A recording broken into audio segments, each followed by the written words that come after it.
Ganga.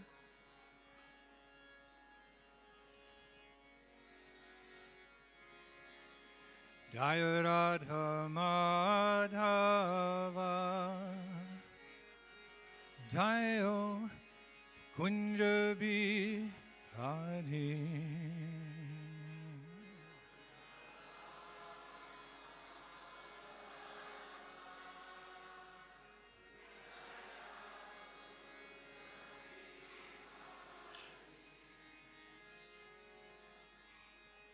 Jaya Radha Madhava Jayo Kunja Bihari.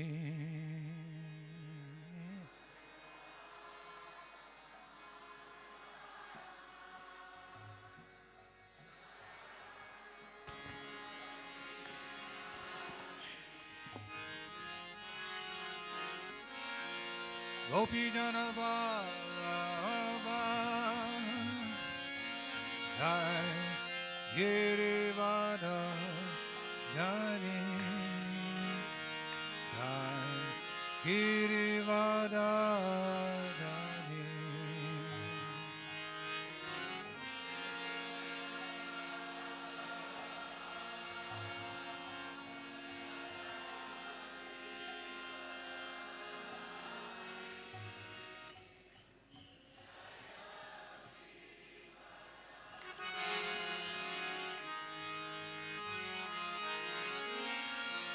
Gopi Jana Baba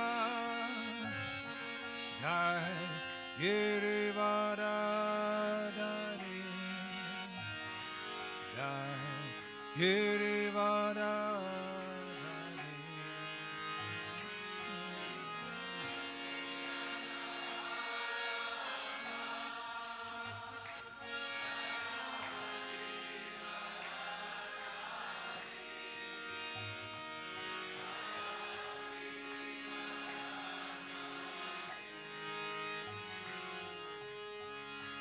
Yasuranandana Jaya Raja Janaranjana.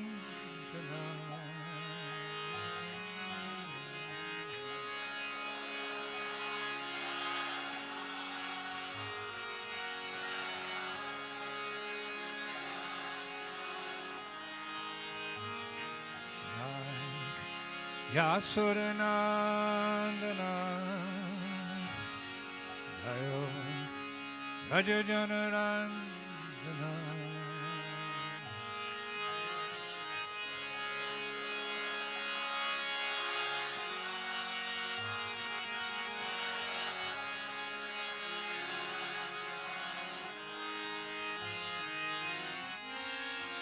Munachira Manachari Jayo Kunjabi Hani Jayo Kunjabi Hani.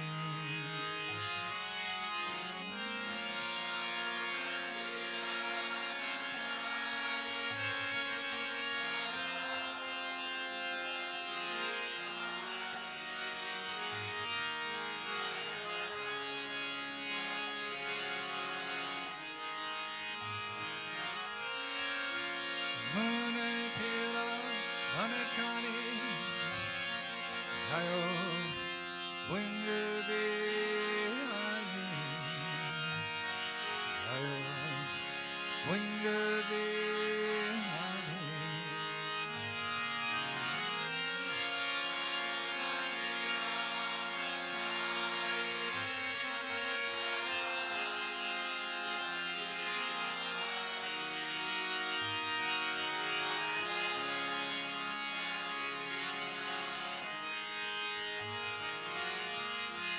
Jaya Radha Madhava Jaya Kunja Bihari.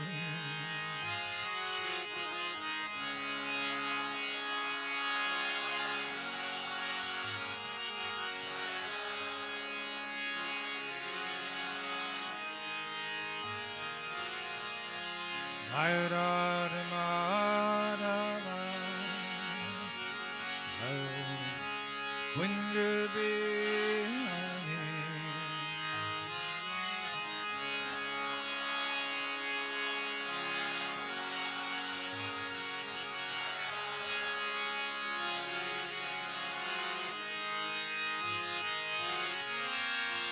Gopi Jana Vallabha Jai Girivardhani Jai Girivardhani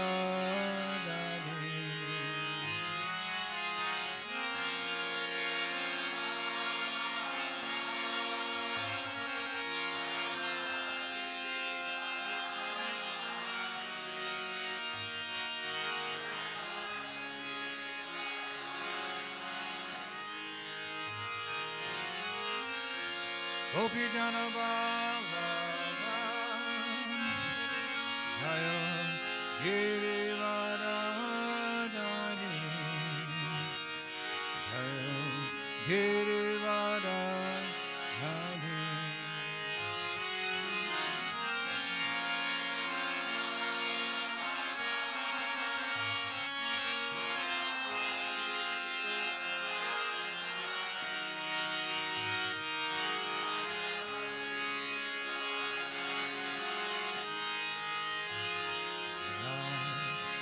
Yasuranandana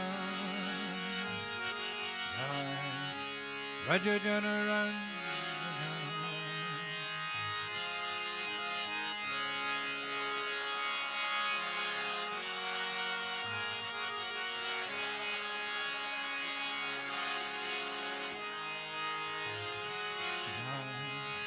Yasuranandana Rajajanarandana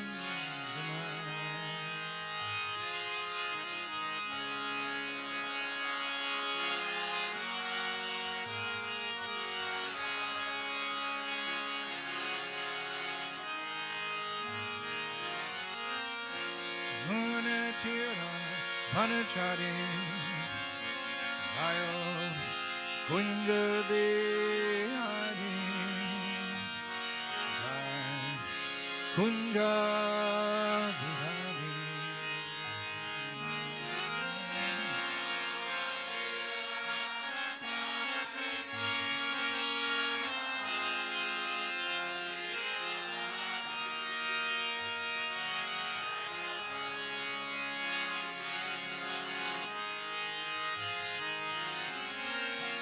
Munatira Panachari Ayo Kunja Bihari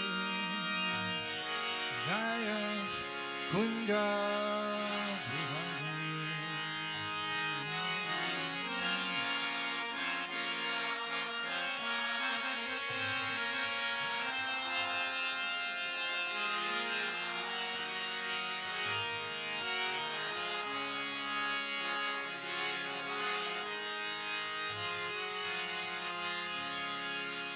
Madhava Jaya Kunja Bihari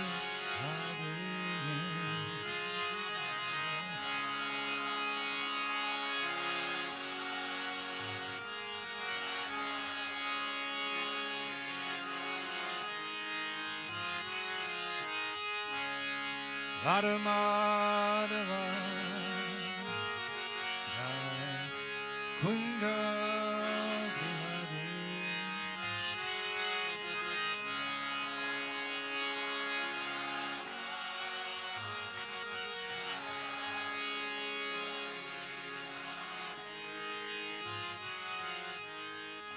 Sri Radha Madhava ki, Sri Radha Swamasundar ki, Vrindavan Dham ki, Vrindavan Karti ki, Srila Prabhupada ki, Oh Premanandi.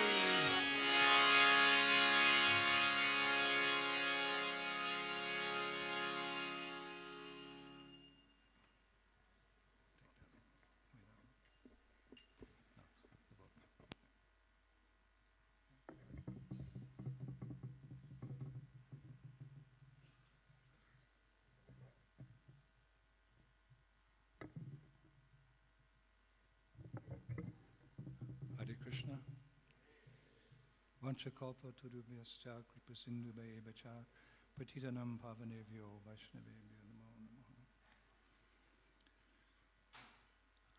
This morning, here in Sri Vrindavan Dham, the beginning of this glorious month of Kartik, we're reading from the Grantharaj, the king of all scriptures, Srimad Bhagavatam, Canto 4, entitled The Activities of the Prajetas, text number 42. Om Namo Bhagavate Vasudevaya.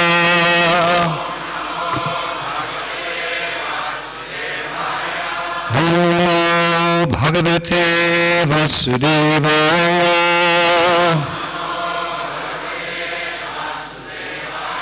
Om Bhagavate Vasudevaya.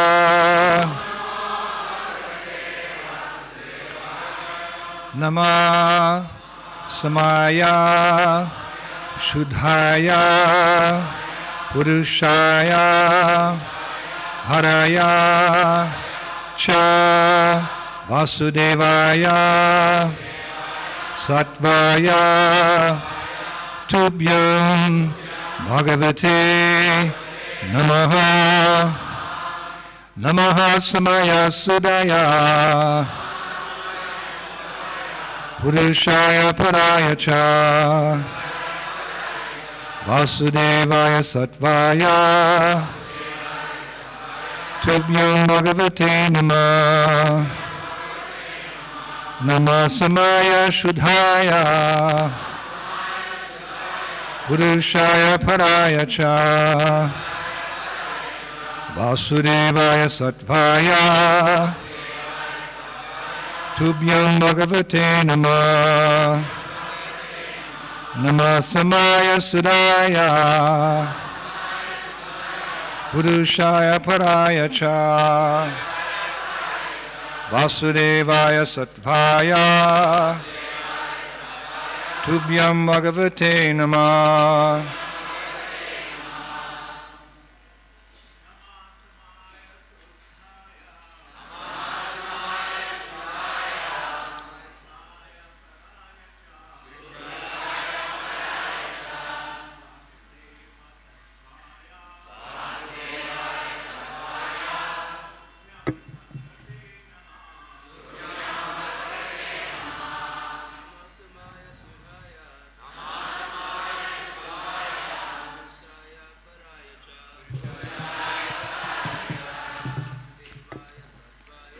Vasudeva Satvaya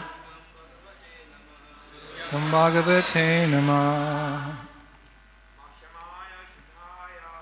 Masamaya Sudaya Purushaya Paraya Cha Vasudevaya Satvaya Tubhyam Bhagavate Namaha. We offer our respectful obeisances. Samaya, one who is equal to everyone. Shuddhaya, who is never contaminated by sinful activities. Purushaya, unto the Supreme Person. Paraya, transcendental. Cha, also. Vasudevaya, living everywhere. Satvaya, who is in the transcendental position. Tubhyam, unto you. Bhagavate, the Supreme Personality of Godhead. Namaha, obeisances. Translation: Dear Lord, you have no enemies or friends. Therefore, you are equal to everyone. You cannot be contaminated by sinful activities, and your transcendental form is always beyond the material creation. You are the Supreme Personality of Godhead because you remain everywhere within all existence. You are consequently known as Vasudeva. We offer you our respectful obeisances. Purport by Srila Prabhupada. The Supreme Personality of Godhead is known as Vasudeva because he lives everywhere. The word Vas means to live. As stated in Brahma Samhita, Ekopi Asho Rachayitum Jagat Ananda Kotim. The Lord, through his plenary portion, enters into each and every universe to create the material manifestation. He also enters into each and every heart in all living entities and to each and every atom. Because the Supreme Lord lives everywhere, he is known as Vasudeva. Although he lives everywhere within the material world, he is not contaminated by the modes of material nature. The Lord is therefore described in Ishopanishad as a Papa Vidham. He is never contaminated by the modes of material nature. When the Lord descends on this planet, he acts in so many ways. He kills demons and performs acts not sanctioned by the Vedic principles, that is, acts considered sinful. Even though he acts in such a way, he is never contaminated by his action. He is therefore described as Shuddha, meaning always freed from contamination. The Lord is also Sama. He's equal to everyone. In this regard, he states in Bhagavad Gita, Samoham sarvabhuteshu nametveshu stinapriya. The Lord has no one as his friend or enemy, and he is equal to everyone. The word Satvaya indicates that the form of the Lord is not material. He is Satchidananda Vigraha, Ishvara Parama Krishna, Satchidananda Vigraha. His body is different from our material bodies. One should not think that the Supreme Lord of the Supreme Personality of Godhead has a material body like ours. Translation again. Dear Lord, you have no enemies or friends. Therefore you are equal to everyone. You cannot be contaminated by sinful activities, and your transcendental form is always beyond the material creation. You are the Supreme Personality of Godhead because you remain everywhere within all existence. You are consequently known as Vasudeva. We offer you our respectful obeisances. Om Gyan Timadandasya Gyanan Gyana Shalakaya Chaksurimeditam Jena Tasmai Sri Gurave Namaha Sri Chaitanya Manobhishnam Shtapitam Jena Bhutale Shvayam Rupa Kadamayam Dadanti Shva Badantikam Jai Shri Krishna Chaitanya Prabhu Nityananda Hare Krishna Krishna Krishna Hare Hare Hare Rama Hare Rama. A very beautiful verse from Srimad Bhagavatam.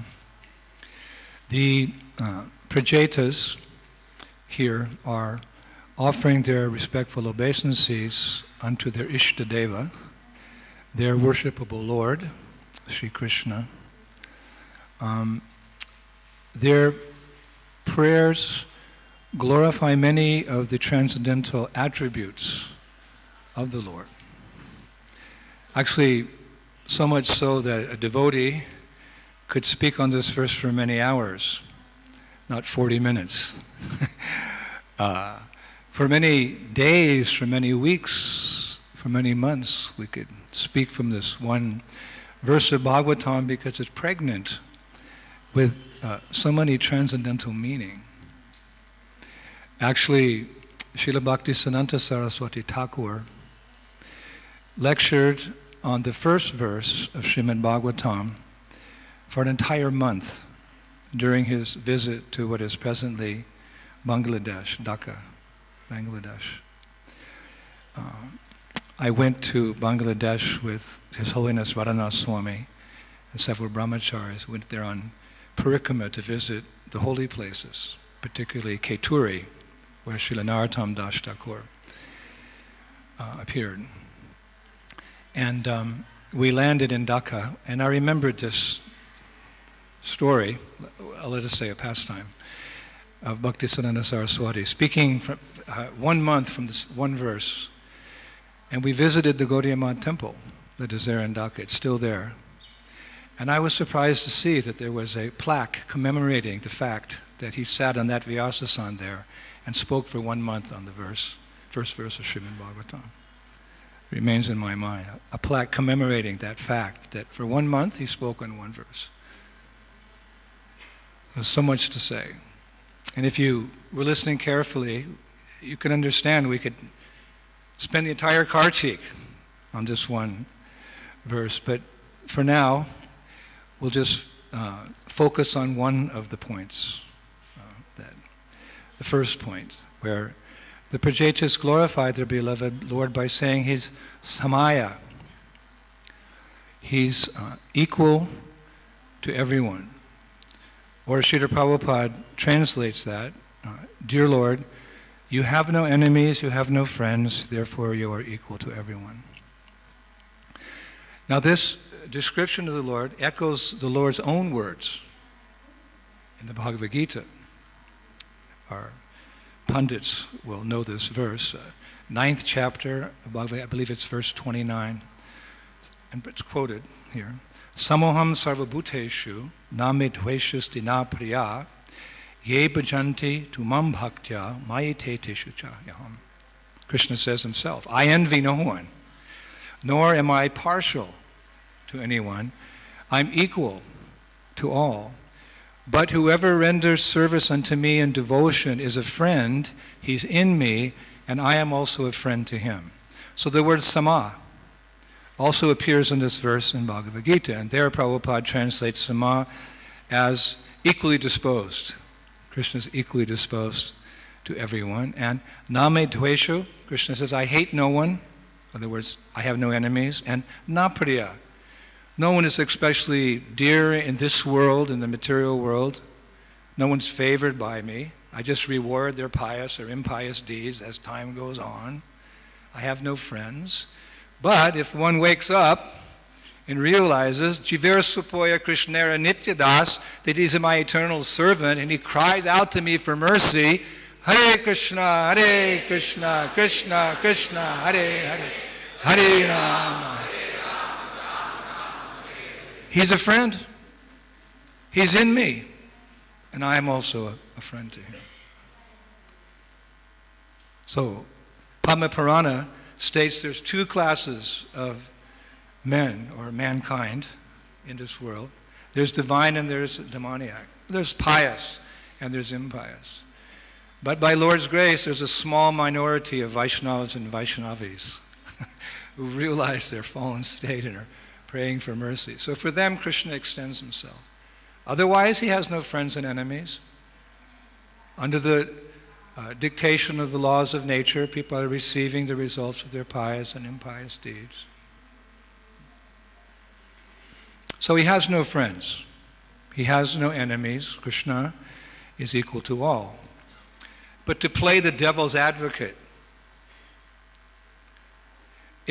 this statement, both by the Prajetas and by the Lord himself, it may appear contradictory to other statements by the Lord or other actions by the Lord.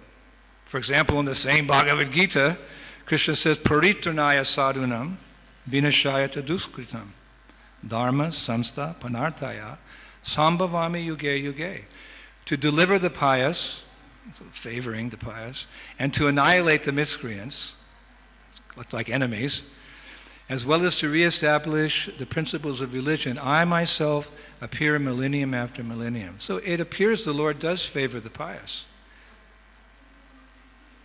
He does favor the pious. They're more ready for Krishna consciousness than the demoniacs. So sometimes the Lord makes the arrangement. He sends a Harinam party out, chanting the holy names, distributing books. Agyat Sukriti.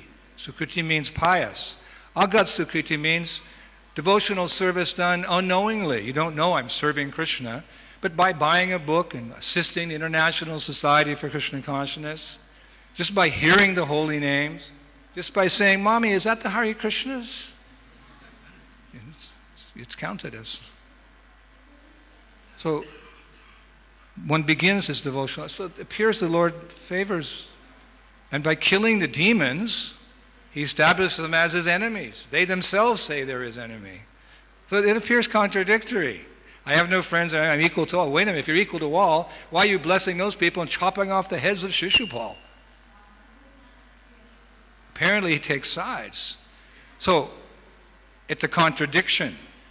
But all contradictions are resolved by Krishna conscious philosophy. It's so complete. There's no other philosophy on this planet, material or spiritual, as complete and perfect as the philosophy we have in Krishna consciousness. Prabhupada said, or our BBT editor said, perfect questions, perfect answers. And I realized this is actually the glory of the International Society, amongst the many glories of the International Society for Krishna Consciousness, is our philosophy. It's what sets us apart from all other respected spiritual institutions. I attended the World Parliament of Religions. I mean, such a prestigious event where the leaders of all the mainstream religions came, the Muslims, the Christians, the Jews, the Buddhists, Hare Krishnas, were right in there, and everybody else in between. And I just went around. This was a couple of years ago in Melbourne, Australia. We were invited.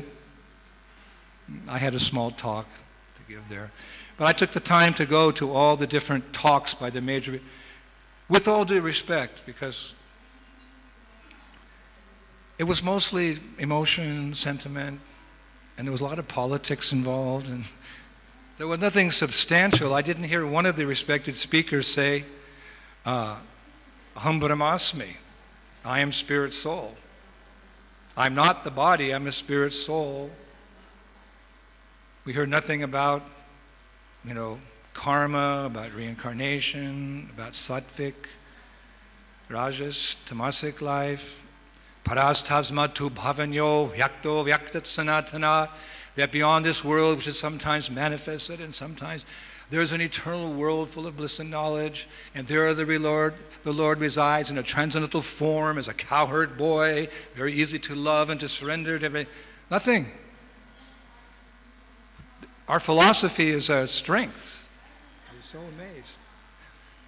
So how do we resolve this apparent contradiction that the Lord has no friends and he's equal to all, when he's obviously giving the mercy to the pious, giving the opportunity to take up Shuddha Shat for a transcendental service to the Lord, and he's just chopping off the heads of demons. Shishupal had one head, Ravana had 10. Chop, chop. How do we resolve? How would you resolve if someone on the street, probably not on the street, but maybe at a university, or you're giving a university program and there's some smart information technology, students from Mumbai there, and they pose this question, what do you say? Well, Srimad Bhagavatam is for instruction, so I'll tell you what to say. You have to remember. We can resolve this contradiction by understanding the Lord's position, his supreme position. As he states in Bhagavad Gita, Aham bija pradapita. Aham bija pradapita. He is what? The seed-giving father of every living entity. The important word amongst all those words is pita. He's the father. He's so many other things, but he's also like a father. Just like in the position of serving as a spiritual master, we have the official role as a guru, and we have our students. But I know after so many years that it's not, the spiritual master also has other roles. He's also like the father, just like Srila Sanatana Goswami here in Vrindavan. He was writing books on the science of Krishna consciousness, setting an exemplary ideal life. He would sometimes wander through the villages and talk to the people and solve their practical problems. Srila Sanatana Goswami, he was involved in people's lives, their families, their communities. He was probably, it's like the father. Sometimes I find myself being the psychiatrist. So this aham bija pradapita, Krishna said, I am the seed-giving father of all living entities. So in this world we see that sometimes a father, he has his children, Sometimes he praises his sons and daughters, and sometimes he chastises them. But both the praise and the chastisement are what? Expressions of his care and love. It's not that by praising one son, he sees that son as his friend, and by chastising the other son, even severely, one should take it, oh, that son is the enemy. No. Both praise and punishment are the signs of the Father's care. Sometimes punishment is required. It's necessary for rectification. Just like yesterday, 2 of my disciples, they made a serious mistake. They disobeyed my instructions. I had to call them to the side and chastise them. But it was done out of love. Spare the rod, spoil the child. And so it is with the Supreme Pitta. It's interesting. Krishna says, I'm your Pitta. Like I have a son, Gaur Shakti. He's 40 years old. He still calls me Pitta. But the roles are reversed. Pitta, you shouldn't do this. Pitta, don't go there. Pitta, spend that money wisely. He's like, okay, thanks for the advice, son. But still, he's 40, it's still Pitta. So it's an affectionate term in our movement. When I took sannyas in 1979, I returned to France and I traveled through the country. I went to New Mayapur, where I was previously the temple president, and Gaur Shakti was there. He was a young boy. So they were saying, you can't call your daddy Pete anymore. You have to call him Maharaj. When you see your father again, he's a Maharaj now. He's got a dunda. He's in saffron.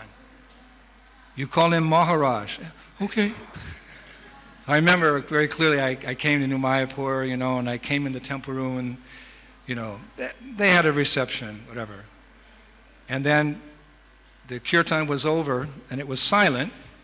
And he stood up, he said, Pita Maharaj. So all the children in the community, because I came back and I was serving there for some time, they all called me Pita Maharaj. And sometimes they call me the ice cream Swami. But anyway. So you could say Krishna's dealing with us affectionately. Aham bija pada pita, that he's the seed-giving father. And in the same way with his sons and daughters in this world. Jiver supoya krishnara nityadas. Our eternal identity is we're all children of God. And therefore he, in the ultimate vision, he doesn't see us as friends and enemies. He sees us as his sons and daughters. A minority is surrendered and majority is deviant. This is the material world. This is a place of forgetfulness. From Brahma down to the insignificant ant, everyone's fallen. We've fallen from grace. We committed the cardinal sin. We've turned our back on God and come to the material world. So who could have even an ounce of pride in this world? Irregardless of your position due to past pious activity, you may be a very important, famous, you may even be humanitarian, very benevolent, and may begin to think of yourself as something important. But we must always remember that we're all fallen in this world, to greater or lesser degrees.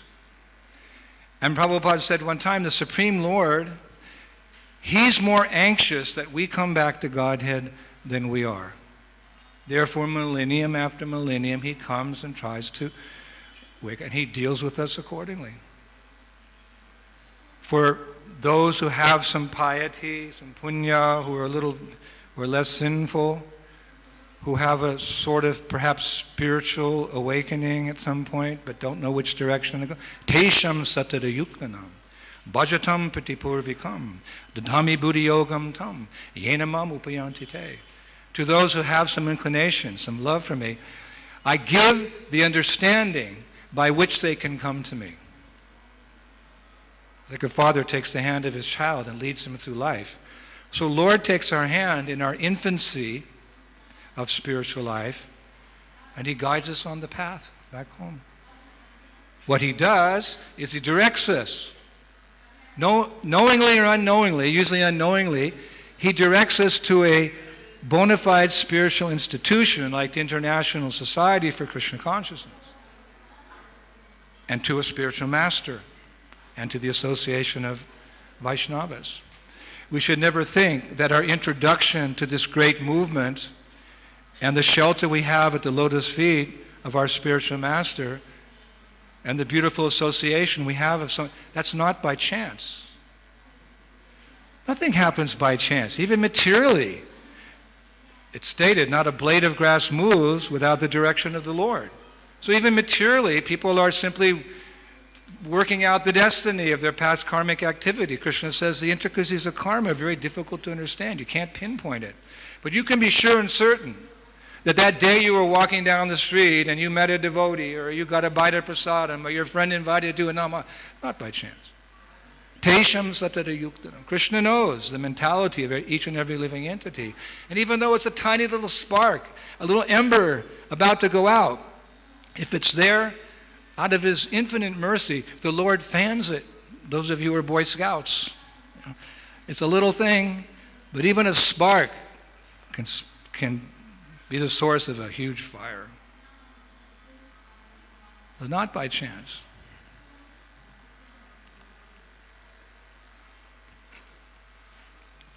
So for his devotees, that's how he helps them on the path. For the demons, he's also merciful to the demons by killing them.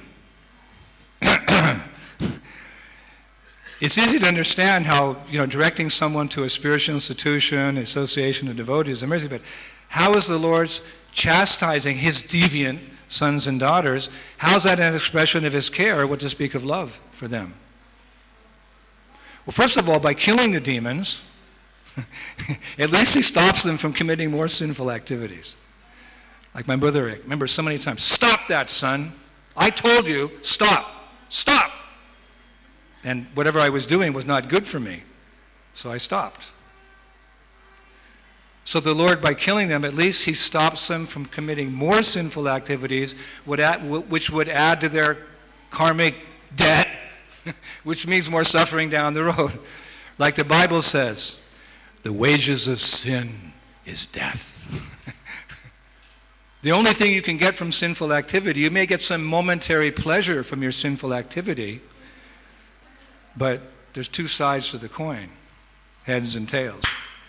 And in due course of time, you're going to get the result of that sinful activity. Has to be. So he stops us. What to speak of the Lord killing the demons? And we're speaking about big demons. They become purified. When Prahlad Maharaj inquired from Lord Nrsingadev about the fate of his father after the Lord had killed Hiranyakashipu, Lord Nrsingadev replied, "Trishapta bi pita putta, pita bi sahate naga, yat sadhosha kule jhato, bhavan vaikula bhavanaha." Very famous verse. Prahlad, because you are my pure devotee, the Lord said, 10 generations of your forefathers and 10 generations of your descendants are automatically liberated. So by killing Hiranyakashipu, he was not only freed from his bad karma, but he got moksha.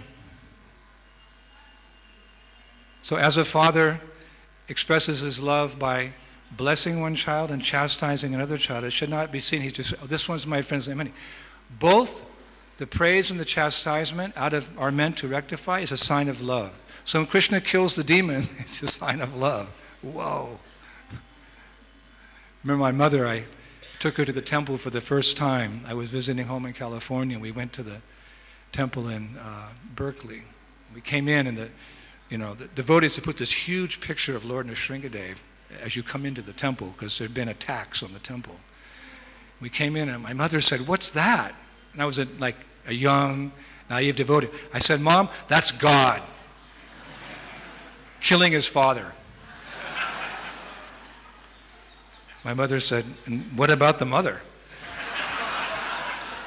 I didn't know what to say. I said, No, it's okay, Mom." She said, "I don't want to come in." I said, "Come on in, Mom." difficult to understand. Hiranyakashipu was liberated. So the Lord's equal to all. He just delivers the pleasure or the pain according to what we need to become purified. But this process of moksha, liberation, it's not recommended. Don't become a big demon to attract the attention of the Lord, so he cuts off your heads and tears out your hearts and takes your intestines as a garland. No. Attract the attention of the Lord by being very humble and submissive and crying out, Hare Krishna, Krishna Krishna, Hare Hare, Hare Rama. One might, pondering these pastimes of the Lord, might wonder at the technique. Prahlad, he put his lotus paw, actually, I was going to say hand, half man, half lion. Yeah, hand, because the head was the lion. So he put his hand on Prahlad's head, and the Bhagavatam said, purified him of any last remnants of material attachment. It's very interesting, actually.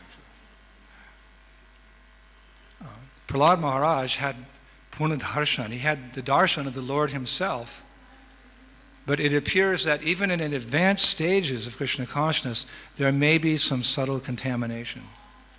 For example, Bharat Maharaj was so advanced in Krishna consciousness that when he chanted Hare Krishna, he cried tears of ecstasy. What happens when we chant Hare Krishna? Do we cry? We're still trying to focus on the mantra, still trying to develop some attachment. But Bharat Maharaj, so advanced, he'd renounced his kingdom, everything, actually renounced it, he had some affection. Hare Krishna, Krishna Krishna, Hare Rama. Still, there was some very, very subtle contamination, just like Prabhupada, I listened to a tape the other day, Prabhupada said camphor. Camphor has a certain odor to it, right? So the camphor's on the table, you take the camphor away and put it in another house. But still, you come back in the room, the scent is still there, isn't it? Some flavor there. So we may remove lust, anger, greed, envy, jealous, we may all these bad things, but some subtle flavor of some subtle independence from Krishna, some desire to enjoy, it may still be there. So they have a saying, the race is not over till it's over. So out of his mercy, it appears, of course, Prahlad Maharaj is Nitya Siddha, he's an eternally liberated soul, but eternally liberated souls, when they're in this world, they act in such a way as to set examples for us. Both how to begin the process of Krishna consciousness, how to go through the intermediate stages of Krishna consciousness, and when we reach the advanced stage, we also need guidance because the race is not over till it's over. We don't want to fall into the situation of Bharat Maharaj, that we're advanced, we're crying, but because of some camphor-like scent, still attachment, we fall. So Lord is very kind. Prahlad, he didn't have that, but just like Arjuna didn't have lamentation, but it appeared he did, so Krishna could speak the Gita. So Prahlad demonstrated like this, and the Lord put his hand, washed away. But the technique of purifying his father, he's the Pita of Hiranyakashipu also, he's so kind, is he ripped out his heart. It takes to rip out the heart. You have to go through the rib cage. I read about heart operation. One of my godbrothers having replacing the arteries, and I wondered, what are they doing? So I read, they cut the chest here, they they rip open your rib cage, they hold it there by something, and they go on. Lord, and he took the heart and he threw it to the other side of the assembly hall. You're dead! But just to make sure, he had surgery in the abdomen. His hot claws, it describes in the Bhagavatam, hot claws, because hot means it can pierce easier. Like a hot knife goes into something quicker. His hot claws, because he was angry, and then he took out the entrails, which are, we learn in my biology class, senior year of high school, 11 times the length of your body. Yeah, your intestines are 11 times the length. All our doctors, aspiring doctors, wrapped it around the neck. This is his garland, his victory garland, like this. But in doing so, we should also understand that the Lord is not performing some medical procedure. Everything he does has great meaning. By taking out he's also taking out the false ego. He's taking out the lust. He's taking out the anger. He's taking out the greed. This is the significance. Otherwise, how did Hiranyakashipu achieve moksha? This is the most amazing thing, actually. And there's that verse in the Bhagavatam describes how Putana, although she came to kill the Lord, she became the wet nurse. Wet nurse means that if the mother can't give milk to the child because she's busy, in the Vedic culture they had nurses who were also had a child, and they would also, milk would be in their breast, they would feed the other baby. It's called a wet nurse. So Putana became a wet nurse in the house of Yashoda. Actually, Shukadeva Goswami, he ran away from home after being in the womb for so many years. He left the house of Vyasadeva, went to the forest, and Vyasadeva couldn't get him back. He was a realized monist. But when Shukadeva Goswami heard the pastime of how Putana was delivered, realizing how merciful is Krishna, he came back, became a full-fledged devotee of the Lord. This is another pastime which is elaborated on by our acharyas. So Nrsingadev killed Hiranyakashipu, and the Nrsinga Purana says that where is Hiranyakashipu now? He's in the Nrsingaloka. Every deity of the Lord, every expansion of the Lord, ete chamsa kolopumsha krishnashtu bhagavan swayam indriya vakalam lokam bidayunte juge juge. Krishna is the original incarnation, but there's so many expansions to fulfill the Lord's purposes, so forth and so on. And he has his devotees. So all the Shringa Bhaktas, they go to Vaikuntha, and they have their ras with the Lord there. Hiranyakashipu's there. He's a foot servant of Nrsingadev, and he's depicted, he got to keep his mustache. Nrsinga Purana said, he has a spiritual body. He's still proud of his big mustache. Like that. Don't doubt such statements. It's incredible. We can understand how the Lord can give mercy to devotees. How and why he would give mercy to these rascal demons? Because he's the Pita, he's the father. And a father has a natural affection for his family. You all know. Even now we're taught to love all living entities, but come time, some festival, holiday, hey, we go with our family. But the Lord's family, or the realized Vaishnava's family, the whole world. Prabhupada said a sannyasi, he gives up his immediate family, and he has the same affection for every creature in this world that he had for his former wife, that he had for his former son, that he had for his former daughter. So the Lord, he doesn't, you're thinking friend and enemy. Prahlad and Hiranyakashipu. Lord's not thinking. He's thinking, Hiranyakashipu, you're a bad boy. And appropriately, he purifies him. So this resolves the contradiction. How is the Lord friend and enemy equal to all? But, he favors the pious and good. No, different expression of his care and his concern. Don't think of it as any type of exaggeration. If you think like that, look in the mirror and remember what you were like before you came to Krishna consciousness. Or better yet, go home and look at an old photo album of what you were like before you joined Iskcon, and then, take your computer and you can click a picture of yourself on your screen, make it a screensaver. Put the two pictures together. Oh my God, it's true. One time a devotee was reading Nectar of Devotion, and Nectar of Devotion, it stated that if a Chandala or Malecha or Yavana, someone outside the Varnashram system, very fallen, just out of respect, some sentiment, stands up to receive the Rathayatra card as Lord Jagannath goes by. Not very learned, nothing at all, but just, oh, the Lord is, and he goes back to, whatever he's doing. Nectar devotion says he's to be counted as an eternal associate of Lord Vishnu. Devotee read that.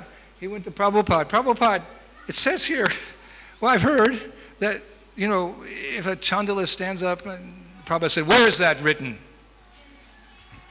Where is that stated? And the devotee said, in your Nectar of Devotion, Prabhupada. So Prabhupada said, oh, if it's written in Shastra, it must be true. So both in blessing the devotees and killing the demons, the Lord is showing his equality to his no friends, no enemies. And that is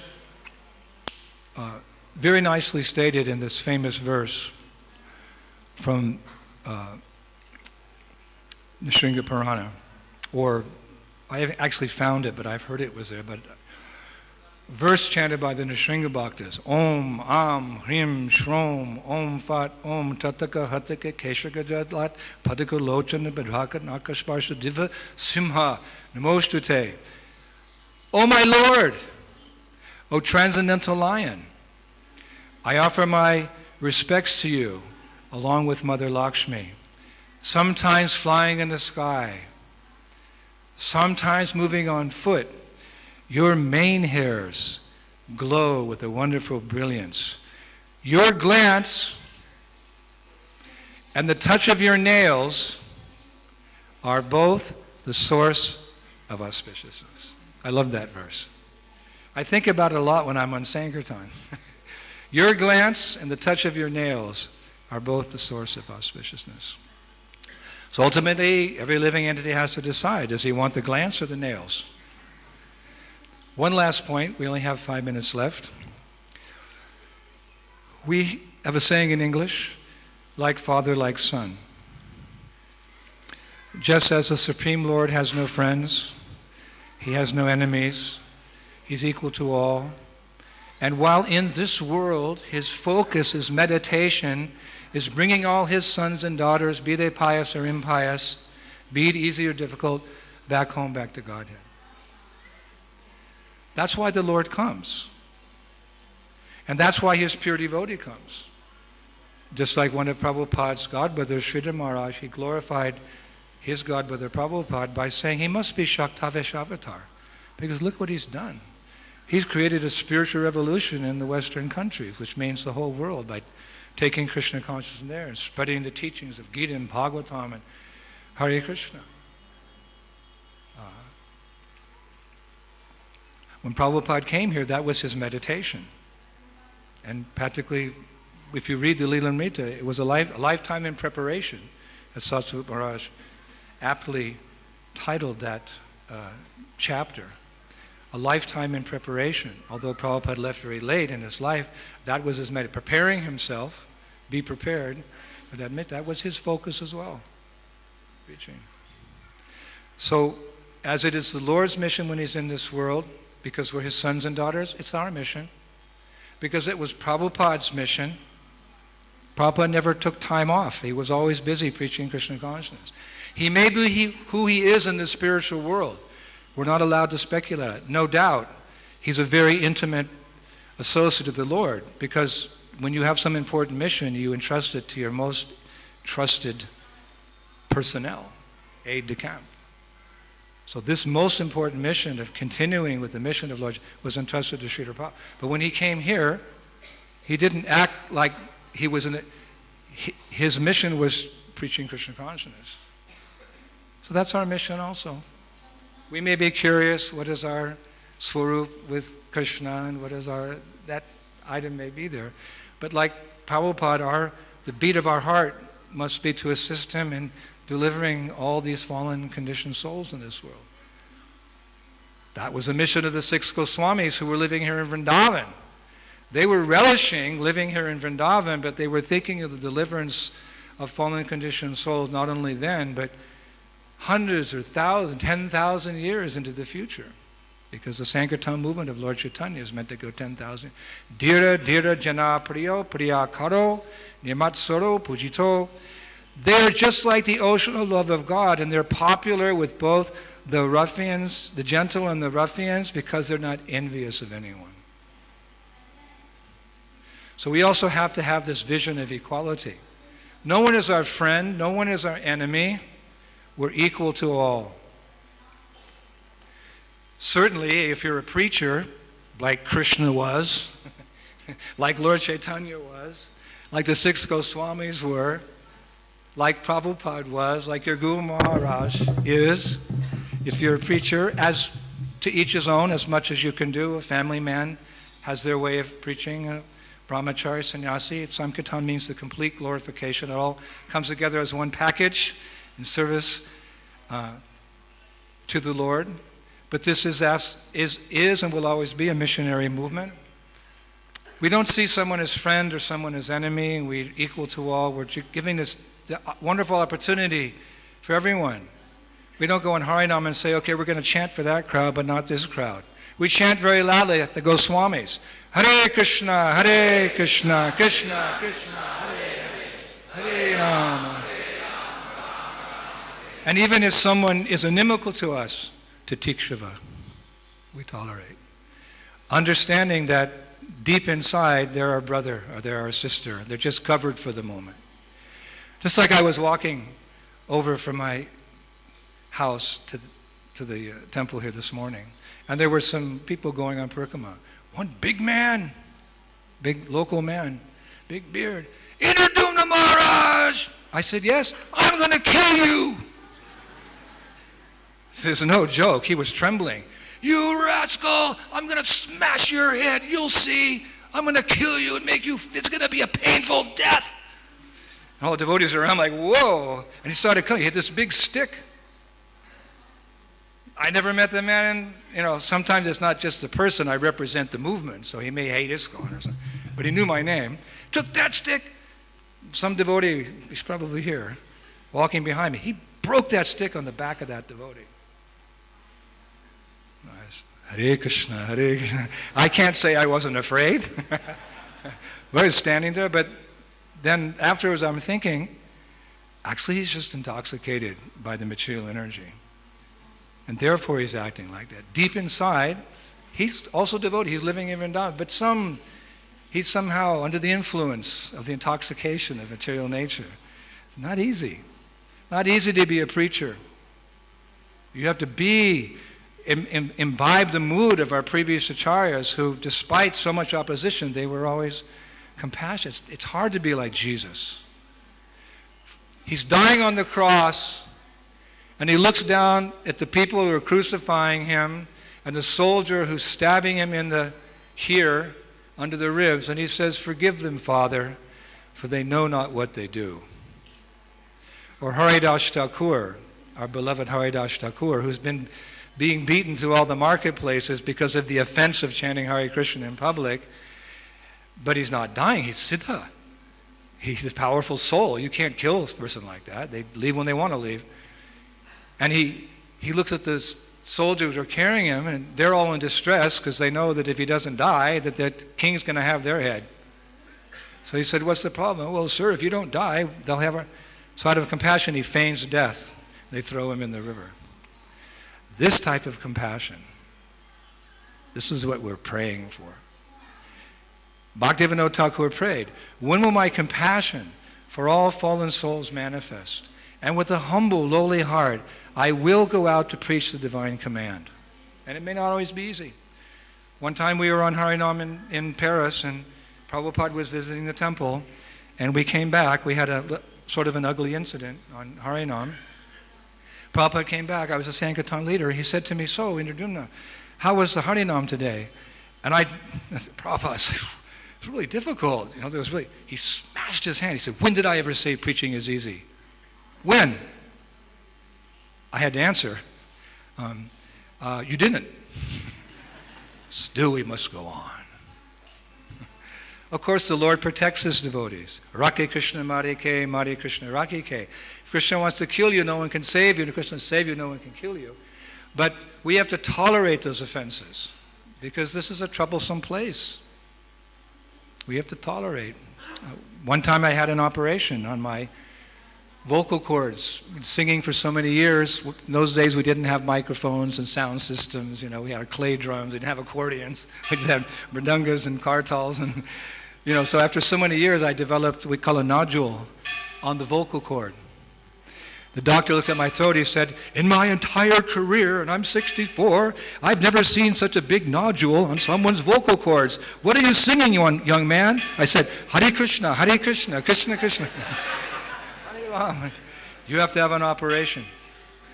So we scheduled the operation, I came, they sedated, the anesthesia, and I was totally knocked out. And obviously they began to operate. They had to go in and they had to cut, sew, a difficult operation. The anesthesiast had made a miscalculation and I woke up in the middle of the operation. Now when you wake up in the morning, you're already groggy. Sometimes I wake up, I travel so much, I wake up, where am I? Those of you who travel, it's like every 3 days I'm some different, I wake up, am I in America, England, or India? I have to look outside. Looks like Europe. Oh no, it's Sydney. When you wake up from an anesthesia, if you have an operation, you're like really groggy. So I woke up and I was groggy. I couldn't really remember I was having an operation. I saw a masked man with a knife in my throat.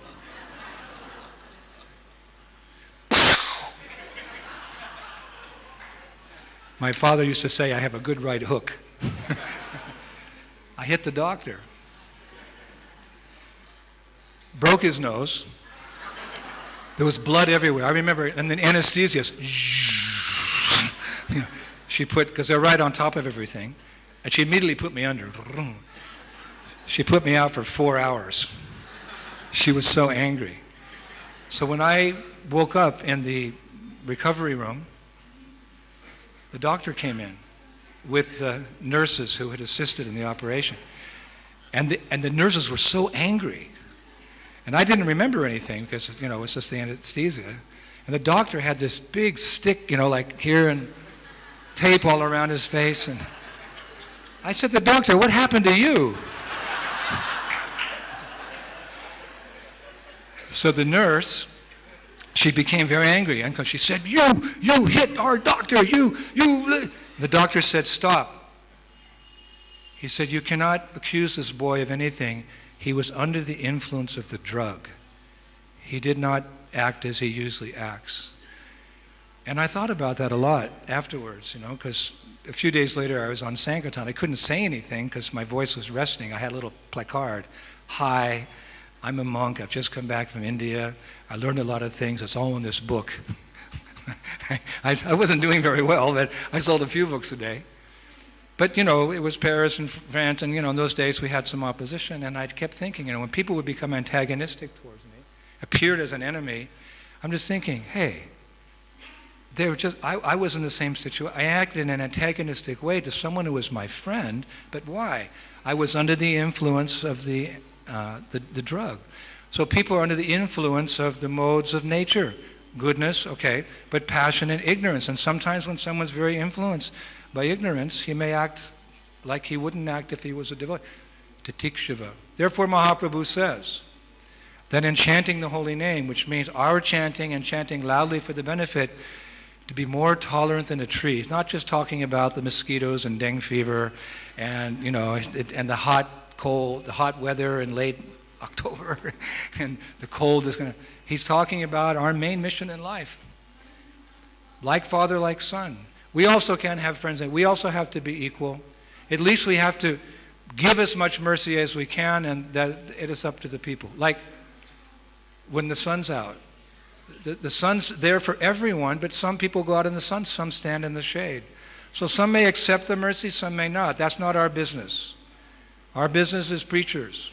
These verses can all be made very, very practical for our own execution of Krishna consciousness, because we're sons of a glorious Lord and a wonderful Father, Srila Prabhupada, and we imbibe their mood. We imbibe the mood of Prahlad Maharaj. My dear Lord Nrsingadev, I see that there are many saintly persons indeed, but they are interested only in their own deliverance, not caring for the big cities and towns, They go to the Himalayas or the forest to meditate with vows of silence, monavrat.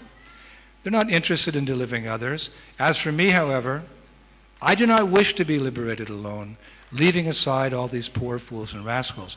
I realize that without Krishna consciousness, without taking shelter of your lotus feet, one cannot be happy. Therefore, I wish to bring them back to the shelter of your lotus feet. So we don't have friends or enemies. We're equal to all. We never consider ourselves better than others. We never think like that. We were on the street a few moments ago. Only by the causeless intervention of the Lord and His devotee are we sitting where we are today. If we're better at anything, it's simply that we're more fortunate than others. And we have to try our best to share our good fortune with them. So this is the true meaning of samhaya, having no friends, no enemies, being equal to all.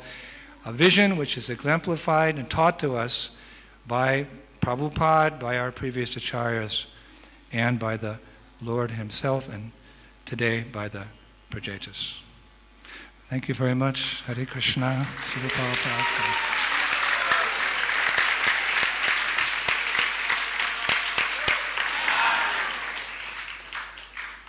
Srila Prabhupada ki, Shri Gaur Nitai ki, Shri Krishna Balarama ki, Sri Radha Sundar ki, the month of Kartik ki, Jai Jai Sri Radhe Shan. Jai Radha Madhava Kunja Bihari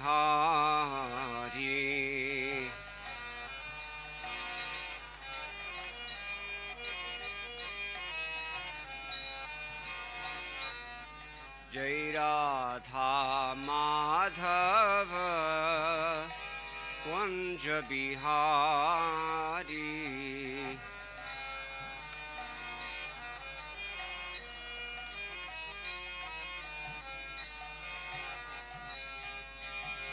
Gopi Jana Vallabha Girivardhari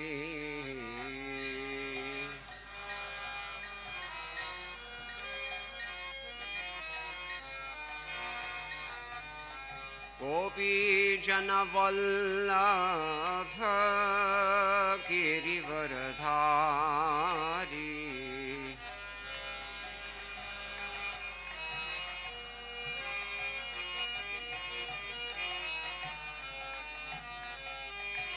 Yashodanandana Prajajana Ranjana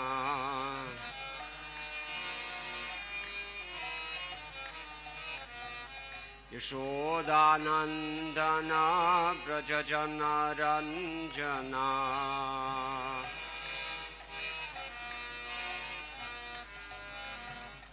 Yashodanandana Brajajana Ranjana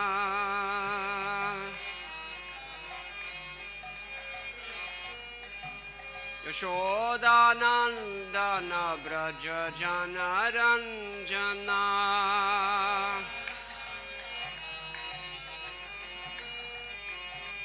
Yashodanandana Brajajana Ranjana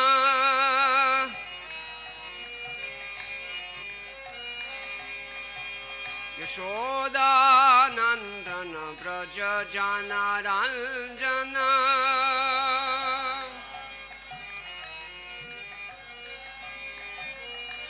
Yashodanandana Brajajana Ranjana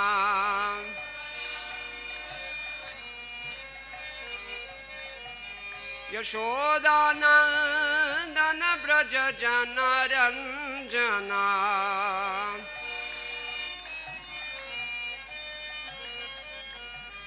Yamuna Tiravanachari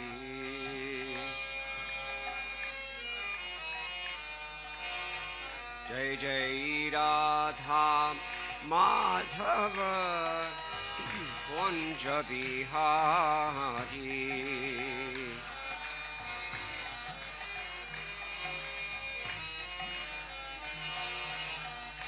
जय जय राधा माधव कुंज बिहारी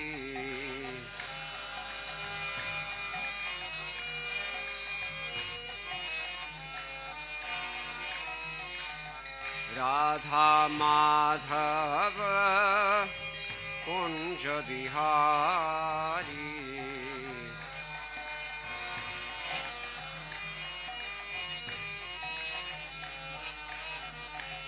जय राधा माधव कुंज बिहारी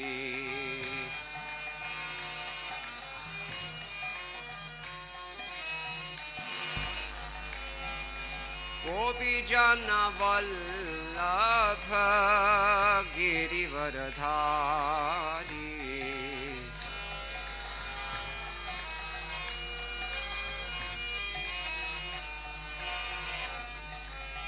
गोपी जन वल्लभ गिरिवरधारी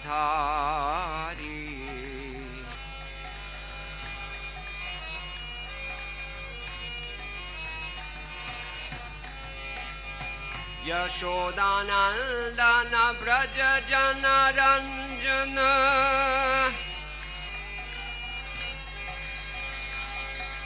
यशोदानंदन ब्रज जन रंजन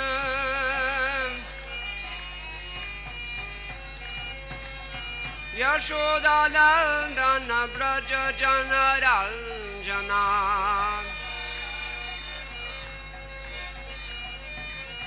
यशोदानंदन ब्रज जन रंजना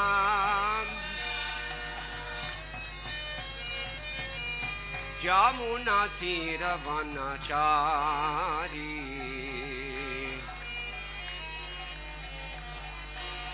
जय जय राधा माधव कुंज बिहारी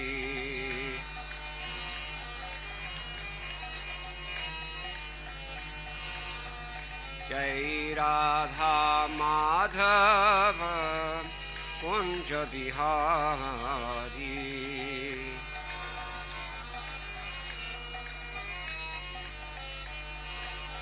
जय जय Radha Madhav Kunj Bihari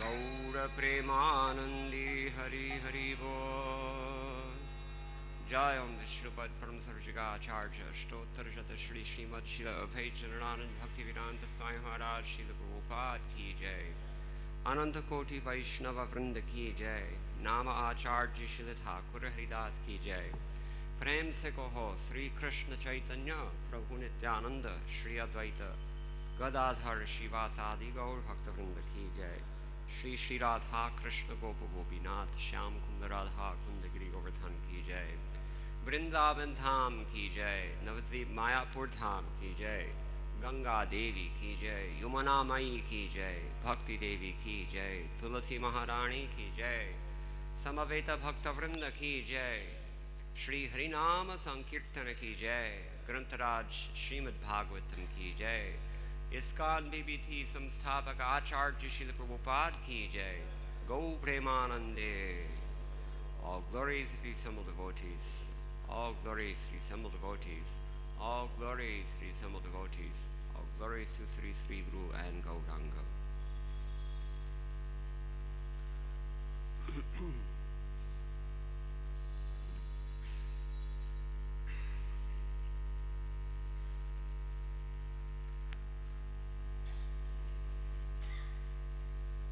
Om Namo Bhagavate Vasudevaya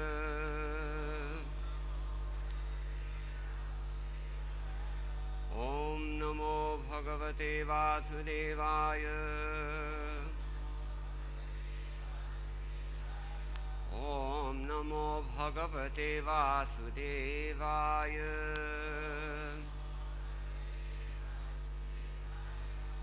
Narayanam Namaskritya नरं चैव नरोत्तमं देवीं सरस्वतीं व्यासं ततो जयमुदीरयेत् नष्टप्रायेषु भद्रेषु नित्यं भागवत सेवया भगवति उत्तमश्लोके भक्तिर्भवति नैष्ठिकी कृष्णे स्वधामोपगते धर्मज्ञानादिभिः सह कलौ नष्टदृशामेष पुराणार्को धुनोदितः.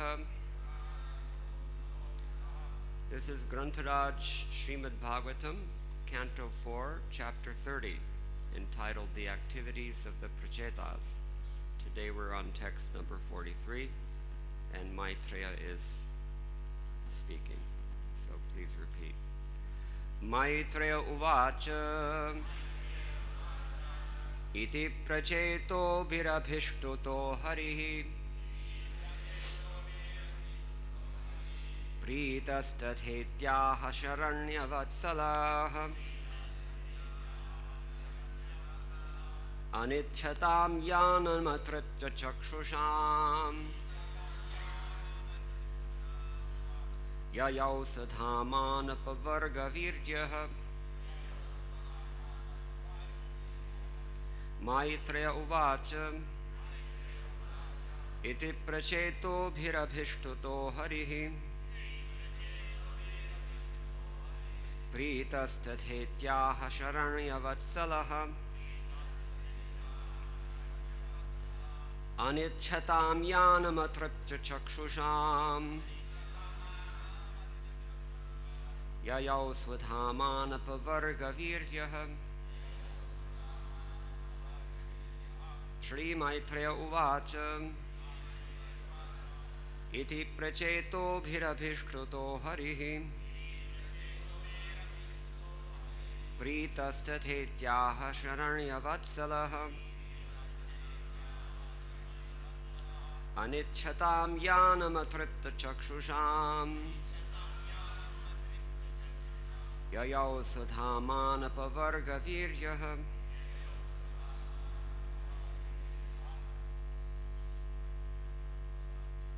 श्रीमैत्रेय उवाच इति प्रचेतोभिरभिष्टुतो हरिः प्रीतस्तथेत्याह शरण्यवत्सलः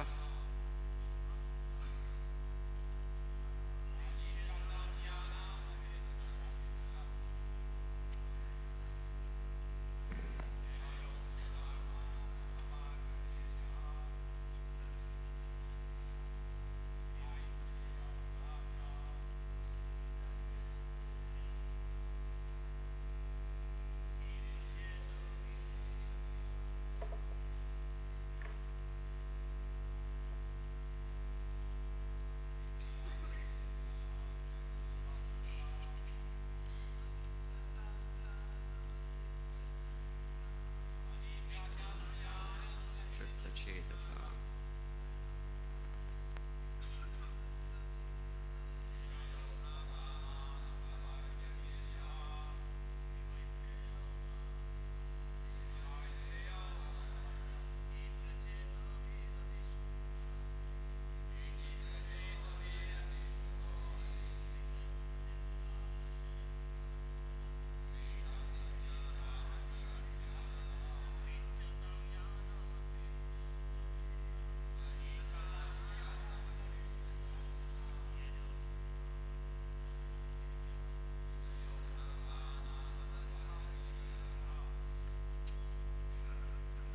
Ladies,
Maitreya uvacha.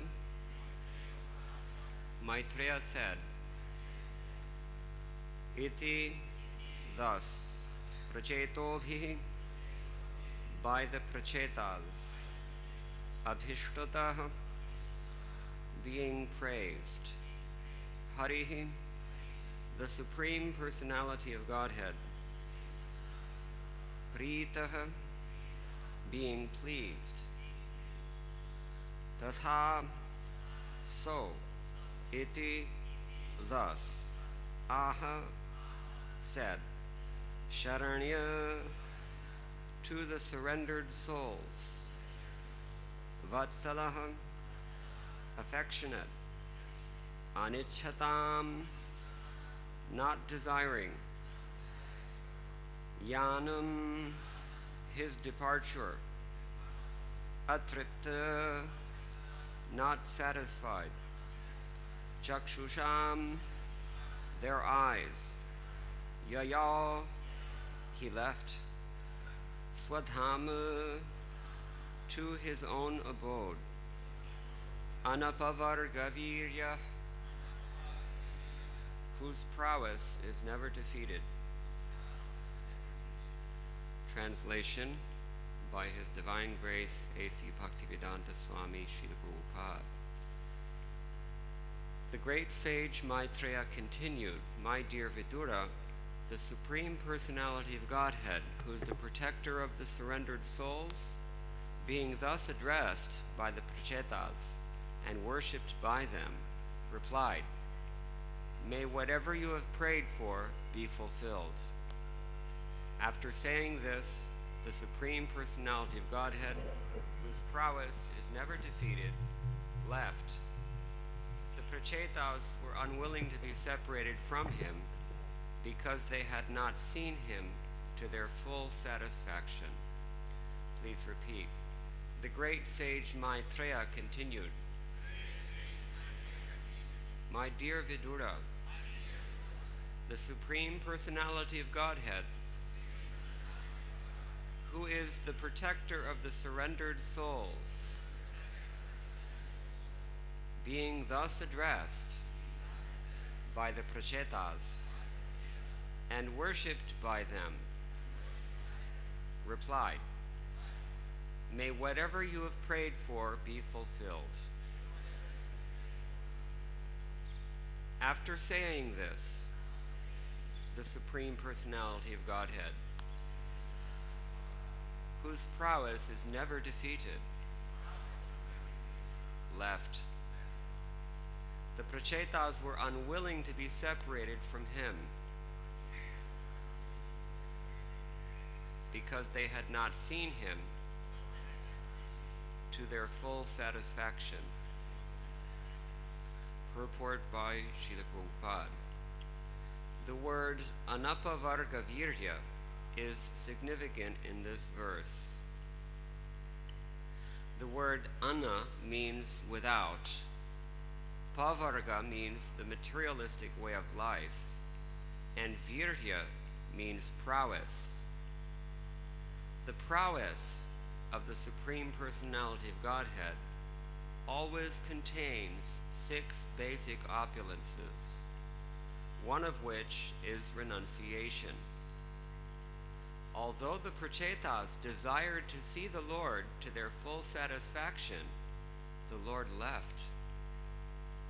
According to Srila Jiva Goswami, this is an exhibition of his kindness to innumerable other devotees.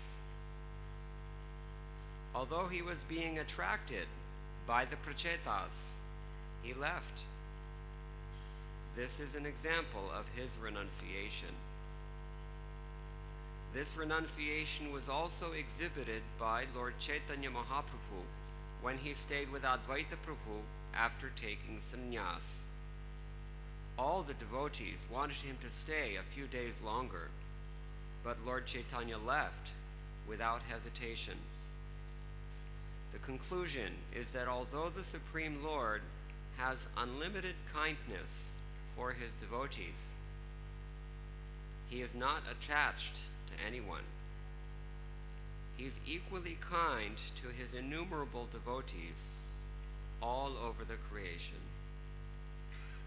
Om Ajnanatimirandhasya Gnananjana Shalakaya Chakshurunmilitam Yena Tasmai Shri Gurave Namaha Shri Chaitanya Manobhishtam Sthapitam Yena Bhutale Swayam Rupa Kadamahyam Dadati Swapadantikam Vandeham Shri Guroho Shri Yudapada Kamalam Shri Gurun Vaishnavamscha Shri Rupam Sagrajatam Sahagana Raghunathanvitam Tam Sajivam Sadvaitam Savadhutam Parijana Sahitam Krishna Chaitanya Devam Shri Radha Krishna Padan Sahagana Lalita Shri Vishakhanvitamscha He Krishna Karuna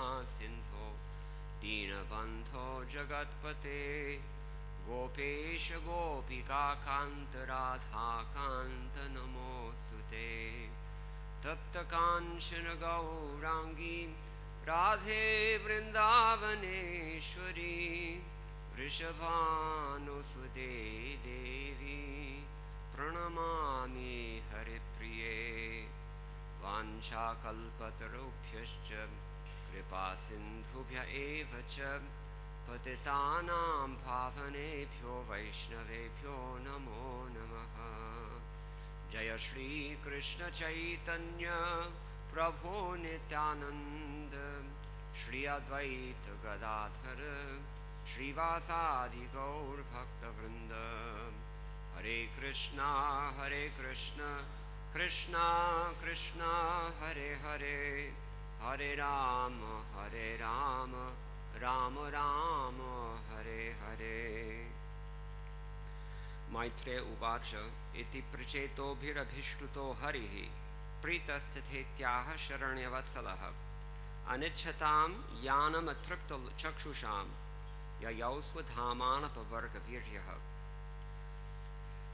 Maitreya, the great sage Maitreya, continued, My dear Vidura, the Supreme Personality of Godhead, who is the protector of surrendered souls, being thus addressed by the Prachetas and worshipped by them, replied, May whatever you have prayed for be fulfilled. After saying this, the Supreme Personality of Godhead, whose prowess is never defeated, left. The Prachetas were unwilling to be separated from him because they had not seen him to their full satisfaction.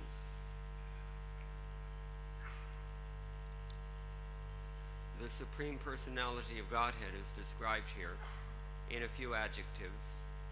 He is, first of all, Abhishtuta. He has been nicely praised by the Prachetas. Abhishtuta. He's very happy with them. Prita, for that reason. Srila Prabhupada in his purport has focused on the contribution that we receive from His Divine Grace, Srila Jiva Goswami, in this regard. He says, Tatra tatheti tad anumodanam tad varascha jñeyaha. First of all, it's to be understood by the words tatheti, that what he actually means is tathastu iti. May it be so. Whatever you have prayed for, may you have that benediction. Do we remember what the Prachetas have prayed for? They mainly prayed for association. At least that was clearly the conclusion of their prayers. It's very interesting here because in the beginning of their prayers, it seems to me they've emphasized the theme of suffering and how a devotee may have to suffer. We may not be able to get what we want from the Supreme Lord. In this relationship that we're trying to cultivate with the Lord, another thing that they have noted in their prayers itself, the Lord is independent. And they've also, if I'm not mistaken, they've mentioned that the Lord has many other devotees to whom he feels indebted in love. Sridhar Swami says, Atripta chakshusham yanam anichhatam swadhamayayo He says, Bhakta Hridayam Vivesha.